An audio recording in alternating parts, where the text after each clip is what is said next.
Hey, got some iconic lines you want to share? Or maybe scenes and clips that you can't forget.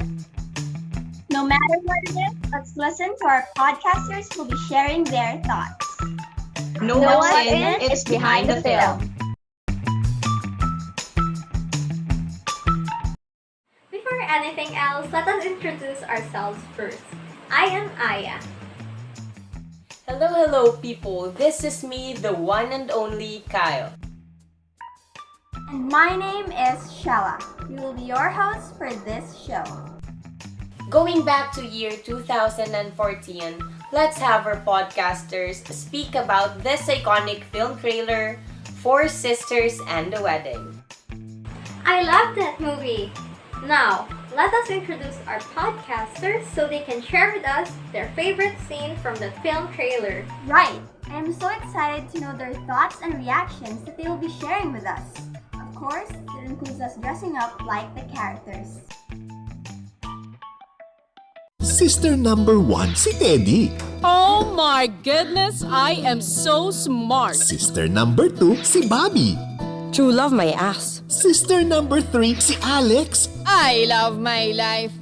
Woo! Sister number 4, si Gabby. To your classrooms, now. And the baby of the family, si CJ.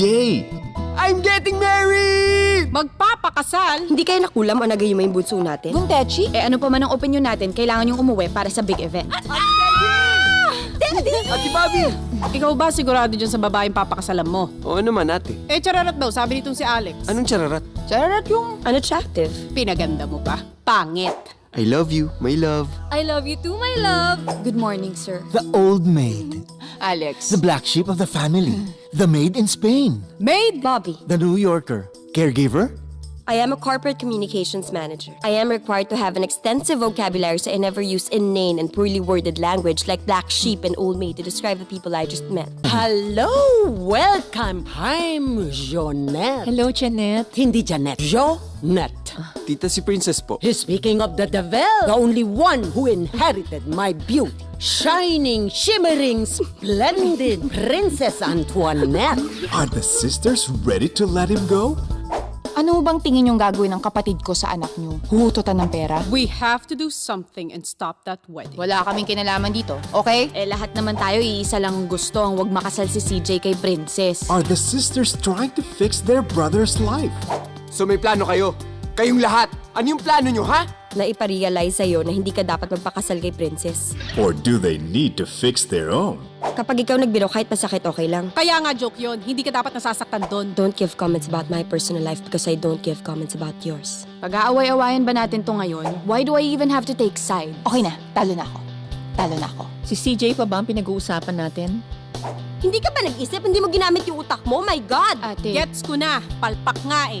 nag-New York ka lang. Ang yabang-yabang mo na. This is about me now! No, you don't got me that way. Alex, tama! Hoy! Palagi naman eh! Nag-aaway ba kayo?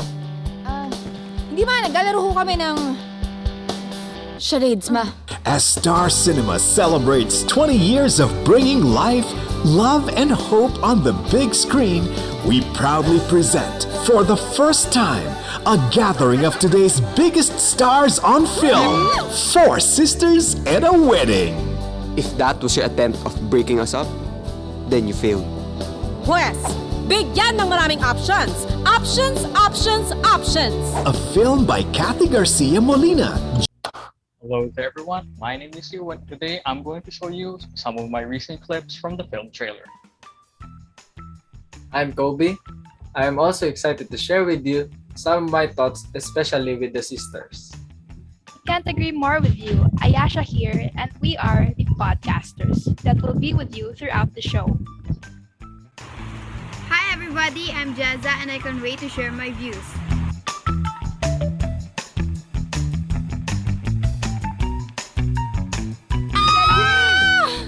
Ate Bobby! Ikaw ba sigurado dyan sa babaeng papakasalan mo? Oo naman ate. The This scene made me feel warm and embracing as it shows family love and how the siblings care for their brother. The sisters reunited despite their distance and some issues. As per Filipino tradition, they had a family dinner where they are having continuous, intimate communication as it involves family members and sharing their experiences and some stories they missed. Charot yung unattractive. Pinaganda mo pa. Pangit. One thing that made this scene amusing was when they called CJ's fiancé a chararat, which means ugly. Though it may seem offensive, it was funny because of how the sisters delivered the scene. This scene made use of the transaction model of communication where everyone is involved in the said conversation and they are exchanging their replies a turn after another. I love you, my love. I love you too, my love. Another thing that I find amusing was when CJ had a video call with his fiancée, which only shows her feet, and it didn't show her face since the film wanted it to be exciting, where the audience won't be spoiled till the pamamanhikan. This scene is a great example of Shannon and Weaver model of communication. There is a transmitter and a channel involved in the scene that delivers CJ's message to Princess. The New Yorker. Caregiver?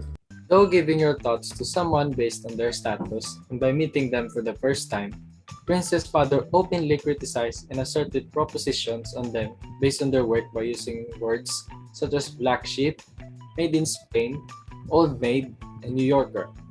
This is insulting for someone who will hear these words for the first time they'll meet.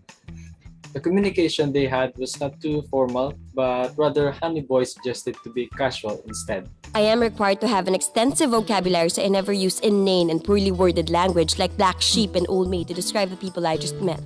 Woo! And that's on, period. I definitely agree with Bobby who said those lines as a warning or restricting Honey Boy from continuing his assertive statements and stopping him from looking down on people based on his proposition. And seeing her sisters and their family's reaction, they definitely agreed. Ano bang tingin yung gagawin ng kapatid ko sa anak niyo? Huhututan ng pera? If you think about it, it was rude of Alex to say these words to someone because some words are inappropriate.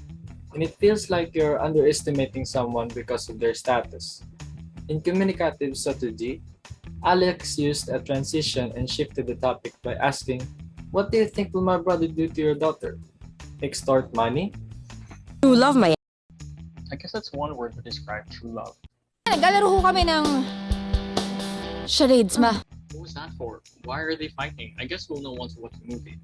But it was hilarious to see it that they made an excuse to their mom. I guess there was a misunderstanding that happened before they had an argument and lack of communication. Nakaka-nosebleed yun. I also agree with Kobe. The comeback was creative and she was also right. And I guess that works because of how smart she is. And that is to be expected from a New Yorker.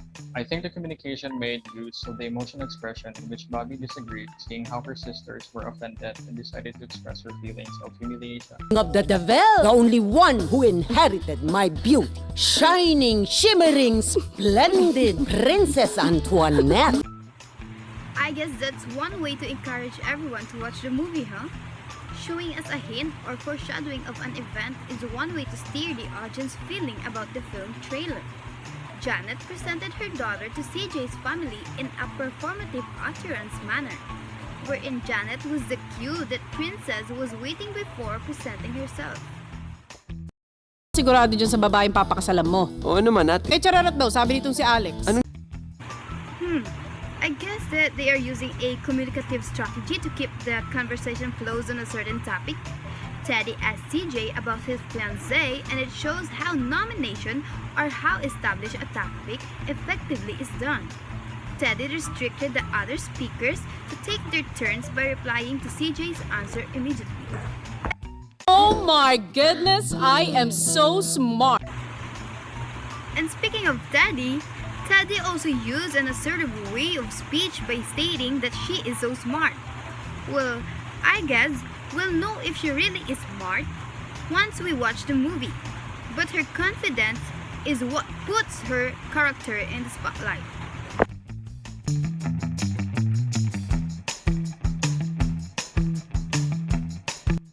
And now that we've seen what's behind the film, we've also heard the reactions of our podcasters. And I've also took note of some of their comments, and I must say I agree to a lot of them. Having effective communication may lead to fewer misunderstandings, and that's why it is important to have a purpose and information that you want to convey to the audience or the person you talk to.